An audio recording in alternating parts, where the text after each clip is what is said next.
આજે જોઈએ આપણે 3 ફેઝ વોલ્ટેજ સ્ટેબિલાઇઝરના પેરામીટર સેટિંગ. તો સૌથી પહેલાં તો જોઈએ આપણે કે પેનલ ઉપર એના કઈ કઈ કી આપેલી હોય છે. તો સૌથી પહેલાં જે overload, reset, enter, down, up, exit, line to line અને લાઇન ટુ ન્યુટ્રલ. અને ડિસ્પ્લે ઉપર બતાવશે ઇનપુટ વોલ્ટેજ, આઉટપુટ વોલ્ટેજ અને એમ્પિયર. એમાં બે અલગ અલગ દેખાશે, એક ફેઝ ટુ ફેઝ અને ફેઝ ટુ ન્યુટ્રલ. તો હવે જોઈએ આપણે કે પેરામીટર સેટિંગ કેવી રીતે કરી શકાય. તો સૌથી પહેલાં એન્ટરની કી 2 વાર દબાવવાની રહેશે, એટલે તમારી જોડે પાસવર્ડ માગશે, જેનો નંબર છે 001.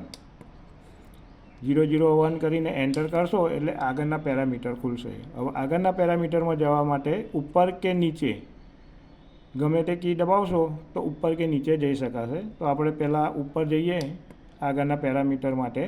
તો આગળનો પેરામીટર છે input low voltage cutout, input high voltage cutout, output voltage setting, output low voltage cutout, output high voltage cutout, regulation, manual mode, auto start on, industrial mode on off, voltage trip time, set CT ratio, KVA rating, overload trip time, neutral earthing voltage on off, neutral earthing voltage setting, display scroll time, manual exit time, buzzer status, trip log, password, trip clear, reset factory setting, branding on, control on, contactor on time. એટલે આટલા 26 સુધીના setting આવે છે. અને exit દબાવશો એટલે બહાર menu પર આવી જશો. તો કોઈ પણ પેરામીટર સેટ કરવા હોય તો આપણે એક પેરામીટર તમને સેટ કરીને દેખાડું છું.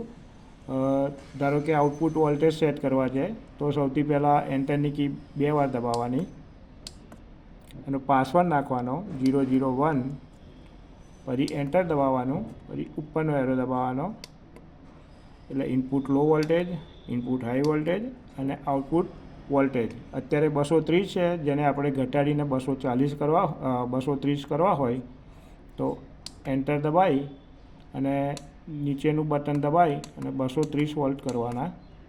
પછી એન્ટર કરશો એટલે એ પ્રોગ્રામ સેવ થઈ જશે. 230 કરશો એટલે આઉટપુટ વોલ્ટેજ 230 સેટ થઈ જશે. અને આમાંથી બહાર નીકળવા માટે એક્ઝિટ દબાવી દેવાનું, એટલે પાછા મેન્યુ પર આવી જશો. તો આ રીતે બધા પેરામીટર, જે પણ પેરામીટર સેટ કરવો હોય એની અંદર એન્ટર કરીને અંદર જવાનું રહેશે. અને જે વોલ્ટેજ કે ટાઈમ સેટ કરવો હોય એ કરી અને એને ફરી એન્ટર કરશો એટલે પ્રોગ્રામ સેવ થઈ જશે.